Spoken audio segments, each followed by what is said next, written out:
कि जी। आपने तो ऐसे उथल-पुथल काफ़ी देखे होंगे बाज़ार में। अभी आप क्या व्यू लेके चल रहे हैं? तो लक्ष्मण जी, आपने एक उदाहरण दिया कि कोविड के समय अगर आपने बाजार में निवेश किया होता तो उसको उससे आपको बहुत फायदा होता। मैं आपको और थोड़ी हिस्ट्री में ले जाता हूँ। अगर आप 1998 की सिचुएशन देखेंगे, तो भारत ने उस समय पोखरण में न्यूक्लियर ब्लास्ट किया था और भारत पूरे विश्व में ब्लैकलिस्ट हो गया था और जो भी थोड़े बहुत 7-8% एफआईआई की होल्डिंग थी, उन्होंने वहाँ उस समय में बेचना शुरू किया था। और उसके जस्ट बाद 1999 में हमारी कारगिल की वॉर हुई। इस बैकग्राउंड में भारत में एक रैली ने जन्म लिया, जिसने कि साल भर के अंदर सेंसेक्स को 100% का उछाल दे दिया। उसके बाद आप थोड़ी-सी और आगे बढ़िए, तो 2008 की जो ग्लोबल फाइनेंशियल क्राइसिस हुई, जिसमें कि सारे फाइनेंशियल मार्केट जो हैं, वो बिल्कुल लॉक हो गए थे और हमारा जो बाज़ार था, वो भी काफ़ी गिरा था। इस माहौल में कोई भी रैली की उम्मीद नहीं कर सकता था। लेकिन मार्च 2009 में एक रैली ने जन्म लिया, जिसने साल भर के अंदर सेंसेक्स को करीब-करीब 80% ऊपर का लेवल दिखाया। तो आप आज का माहौल देखेंगे, तो मेरे ख्याल से आज जो हम ईरान की समस्या के कारण क्रूड के प्राइसेज़ और गैस की सप्लाई की समस्या को देख रहे हैं और साथ-साथ में रूपी की डेप्रिसिएशन को देख रहे हैं। मेरे ख्याल से ये पिछले साल भर की जो नेगेटिव एनवायरनमेंट है, शायद ये उसका क्लाइमैक्स है।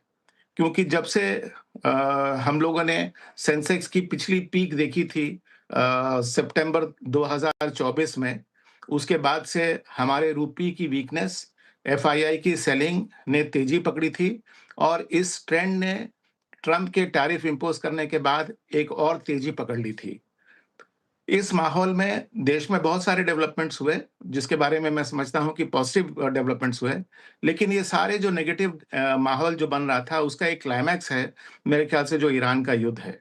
तो नो डाउट आपकी जो विडंबना है, वो मैं समझ सकता हूँ क्योंकि शॉर्ट टर्म में तो बिल्कुल क्लैरिटी नहीं है कि ये जो युद्ध है, जिसको कि 15 दिन में खत्म हो जाना चाहिए था, आज तीसरे हफ्ता में भी तेज़ी से आगे बढ़ रहा है। और ऐसा कुछ आसार भी नहीं दिख रहा है कि ना कुछ जल्दी ये युद्ध जो है वो एक विराम लेगा। तो इस बैकग्राउंड में कॉन्फिडेंस के साथ निवेश करना वो मुश्किल है।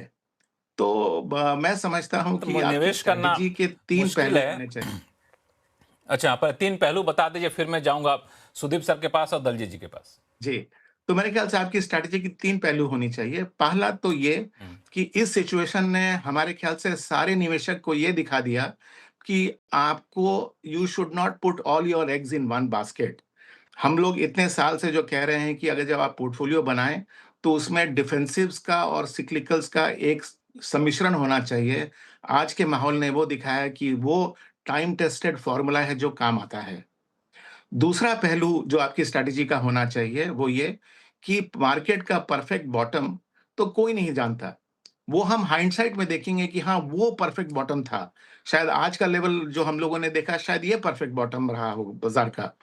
तो करना क्या चाहिए?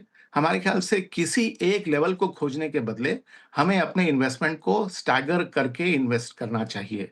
और तीसरा पहलू हमारे ख्याल से होना चाहिए वो कि अगर हम छोटे दायरे के ऑब्जेक्टिव से अगर आज अपनी निवेश कर रहे हैं या पोर्टफोलियो बना रहे हैं, तो शायद वो जो लंबी तेजी की उम्मीद मैं पर्सनली कर रहा हूँ बाज़ार में, वो तेजी को आप नहीं पकड़ पाएँगे। इसलिए अपने आप को डाइवर्सिफ़ाई करिए, डिफेंसिव और सिक्लिकल्स में, स्टैगर करिए और थोड़ी लंबे समय के लिए इन्वेस्ट करिए, ना कि शॉर्ट टर्म के लिए। फिलहाल जिस प्रकार से भारतीय बाज़ारों के हालात हैं, उसको देखते हुए लग रहा है कि आने वाले दिनों में भी इंडियन मार्केट की तरफ से तेज़ी के चांसेस तो नहीं हैं, लेकिन बीच-बीच में जो रिकवरी होगी, वहाँ पे रिटेलर्स पूरी तरह फँसता हुआ नज़र आएगा। और यदि ऐसा होता है, तो वो रिटेलर के लिए सबसे ख़राब दिन गुज़रता हुआ भी नज़र आएगा। देखिए, मार्केट में जब तेज़ी होगी, जब एफआईआईज़ की वापसी होगी, और इस चीज़ का आप ध्यान रखिए कि जब भी एफआईआईज़ की वापसी हो, तब ही आपकी एंट्री बाज़ार में होनी चाहिए, लेकिन तब तक अपना फ़ंड बचा के रखिए, क्योंकि आने वाले दिनों में ये फ़ंड ही आपके लिए बहुत ज़बरदस्त काम आता हुआ नज़र आएगा। जब मार्केट चलेगा तो ऐसा चलेगा कि आपका फ़ंड दुगना भी हो सकता है। इस चीज़ का आप ध्यान रखिए।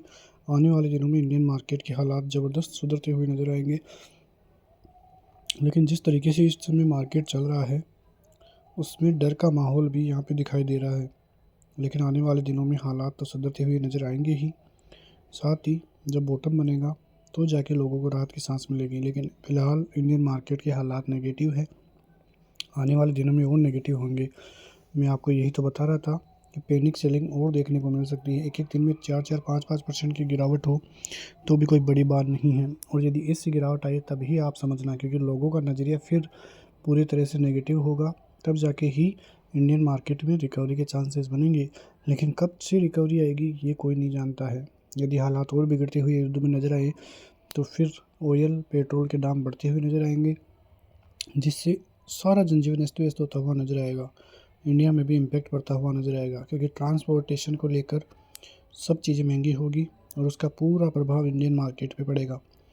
तो आने वाले दिनों के लिए आप सतर्क रहिए, सभी चीज़ें बदलती हुई नज़र आएगी। फ़िलहाल निफ्टी और बैंक निफ्टी के हालात बिगड़े हुए हैं। जब भी रिकवरी आए तो सेलिंग का ही सोचिए, बाइंग का अभी कोई मौका नहीं है। मिलते हैं नेक्स्ट वीडियो में, तब तक के लिए जय हिंद।